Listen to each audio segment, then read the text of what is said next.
বর্তমানে অনেকেই lip balm art দিয়ে দেয়াল সাজাতে পছন্দ করে, তাই আমিও বানিয়েই ফেললাম। হ্যালো এভরিওয়ান, আসসালামু আলাইকুম। Welcome to Nabila's story. আজকে আমি আপনাদের সাথে লিপ বাম আর্টটি শেয়ার করতে যাচ্ছি। প্রথমে আমি মোল্ডেড ক্লেটি কেটে নিচ্ছি। এটার ভিতরে দুইটি পার্ট থাকে। প্যাকেট দুইটি বের করে নিয়ে এই দুটিকে ভালোভাবে মিশিয়ে নিতে হবে। অল্প অল্প করে নিয়ে মিশাচ্ছি আমি, কারণ একবারে বেশি নিয়ে ফেললে সেটি শক্ত হয়ে যাওয়ার সম্ভাবনা থাকে। প্রথমে আমি একটি বোর্ডের উপর পাউডার দিয়ে নিচ্ছি, তারপর ভালো করে মিক্স করে নিচ্ছি। ভালোভাবে মেশানো না হলে ক্লেটি স্মুথ হবে না এবং ভালোভাবে ডিজাইন করা যাবে না। এখন আমি একটি স্কেলের সাহায্যে রোল করে নিচ্ছি। তারপর এমডিএফ বোর্ডের উপর যে ডিজাইন করা আছে তার উপর গ্লু লাগিয়ে ক্লেটি লাগিয়ে নিব।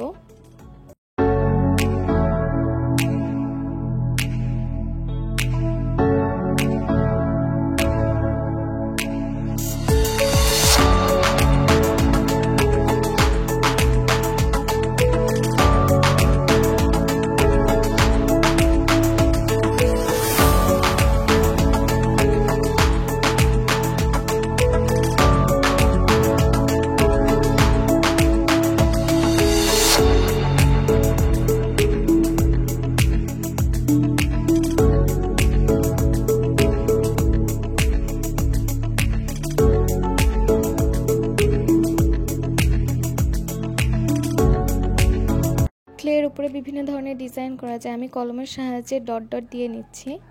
পুরো ক্লে লাগানোর পর ডিজাইন করতে গেলে অনেক সময় ক্লেটি শক্ত হয়ে যায়, তাই অল্প অল্প করে ক্লে লাগানোর পর ডিজাইন করে নেওয়াই ভালো। এভাবে আমি এমডিএফ বোর্ডের উপর ক্লেগুলো লাগিয়ে নিচ্ছি।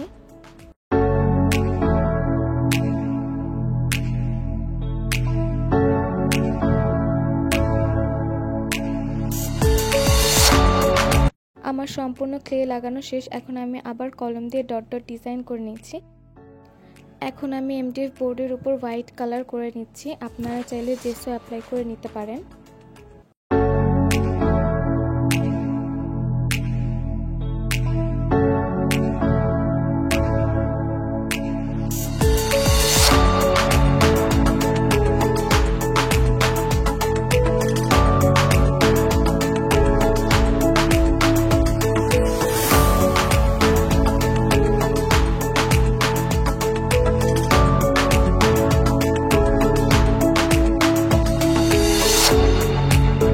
হোয়াইট কালার করে নিলে অন্যান্য কালারগুলো খুব ভালোভাবে ফুটে ওঠে।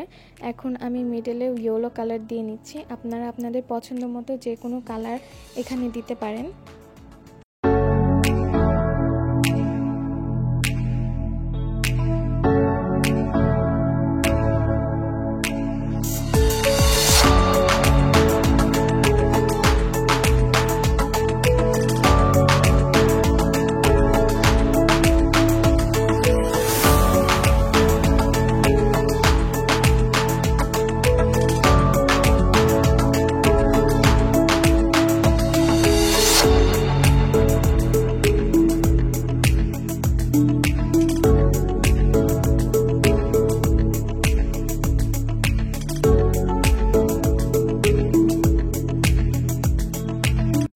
আমার কালার করা শেষ। এখন আমি ক্লের উপরের অংশে আবার সাদা রং করে নিচ্ছি, যাতে ক্লেগুলো খুব ভালোভাবে ফুটে ওঠে। রং করা শেষ হলে আমি এমডিএফ বোর্ডের মাঝখানের অংশে একটি মিরর লাগিয়ে নিচ্ছি।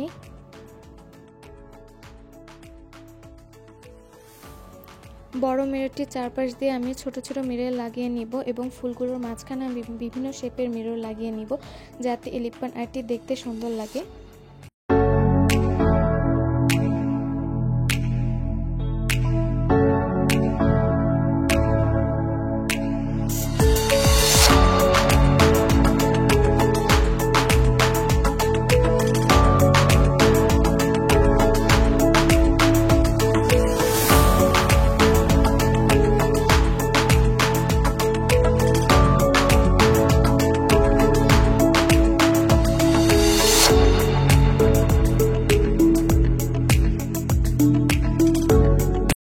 আমার মিরর লাগানো শেষ।